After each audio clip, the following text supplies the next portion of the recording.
अस्सलाम वालेकुम स्टूडेंट्स। आज की क्लास के अंदर हम हाइड्रोजन स्पेक्ट्रम पढ़ेंगे। हाइड्रोजन स्पेक्ट्रम क्या होता है, उससे पहले मैं आपको दो चीज़ें बताऊंगा। एक ग्राउंड स्टेट क्या होती है और दूसरा आपके पास एक्साइटेड स्टेट। ग्राउंड स्टेट में लिखा हुआ if electron are present at lowest energy level actual position is called ground state. अगर इलेक्ट्रॉन एक्चुअल पोजीशन पर मौजूद है, लोएस्ट एनर्जी लेवल पर मौजूद है, तो वो स्टेट कहलाएगी ग्राउंड स्टेट। अभी आपको समझाता हूँ क्या है। Excited state if electrons are present at highest energy level by absorption of energy. जब इलेक्ट्रॉन एनर्जी एब्जॉर्ब करेंगे तो वो हाई एनर्जी लेवल पर जाएंगे। हाई एनर्जी लेवल पर जाने का मतलब ये है उन्होंने अपनी पोजीशन को चेंज कर दिया, एक्चुअल पोजीशन पर अब नहीं रहे। वो स्टेट क्या कहलाएगी? Excited state.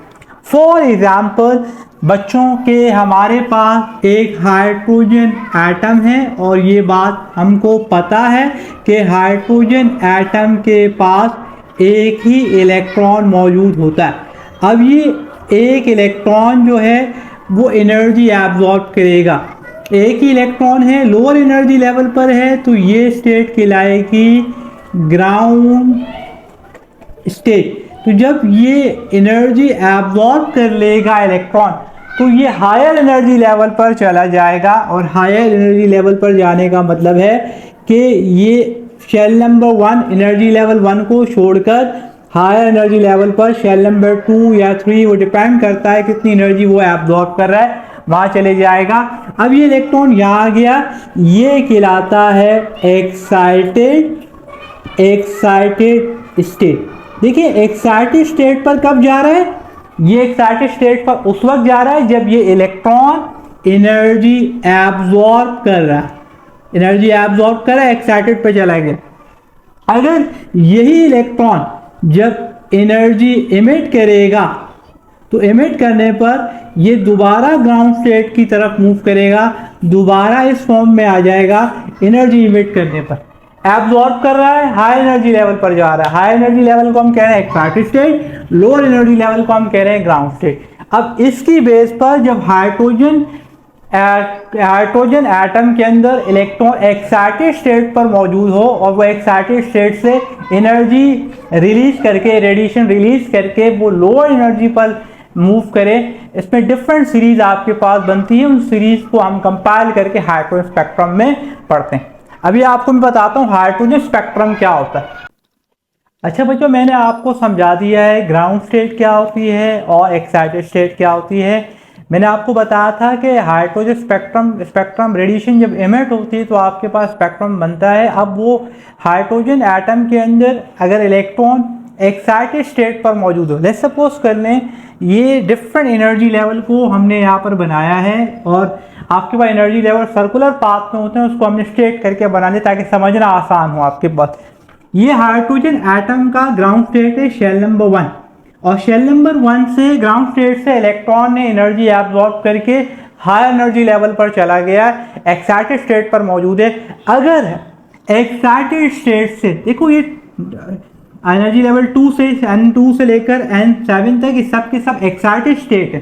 तो कोई भी एक्साइटेड हो, चाहे वो N2 हो, N3 हो, 4, 5, 6, 7, कोई अगर डायरेक्ट वो रेडिएशन इमिट कर ग्राउंड स्टेट नंबर 1 पर आ रहा है, ग्राउंड स्टेट पर आ रहा है, अगर ग्राउंड स्टेट पर आ रहा है तो ये जो रेडिएशन इमिट होगी, सीरीज का नाम है लायमन सीरीज।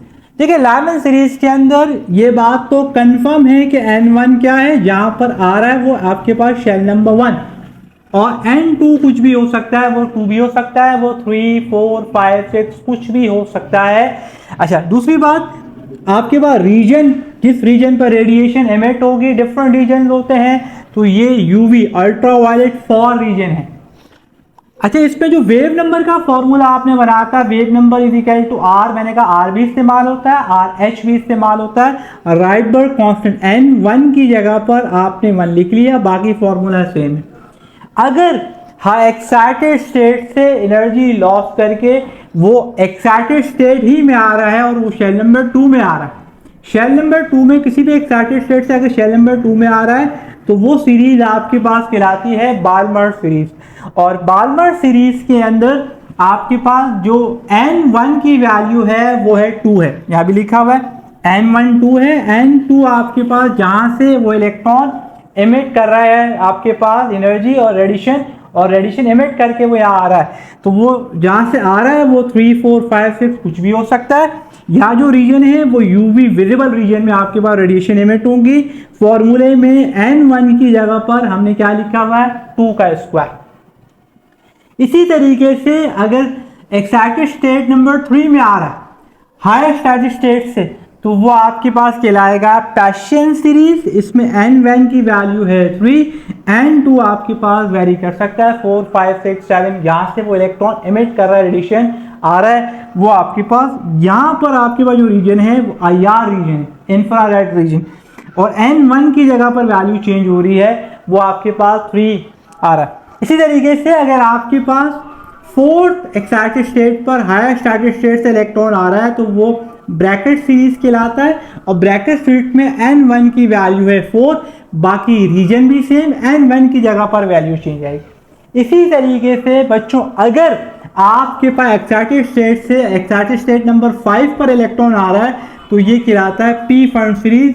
अब बताइए यहाँ पर N1 क्या होगा, कहाँ पर आ रहा है 5 पर, और इसी तरीके से आपके पास रीजन जो है वो IR ही रहेगा, सिर्फ N1 की जगह पर आप क्या लेंगे बच्चों, आप लेंगे 5। तो फॉर्मूला बन जाएगा V dash is equal to RH bracket 1/5 का स्क्वायर माइनस 1/N2 का स्क्वायर। ठीक है, समझ आ गया आपको। अब इंशाल्लाह नेक्स्ट क्लास में जो हमने डेरिवेशन की है और यहाँ जो फॉर्मूले इस्तेमाल किए, पहले मैं आपको सारे फॉर्मूले लिखवाऊंगा फिर हम प्रॉब्लम सॉल्व करेंगे। अल्लाह हाफ़िज़।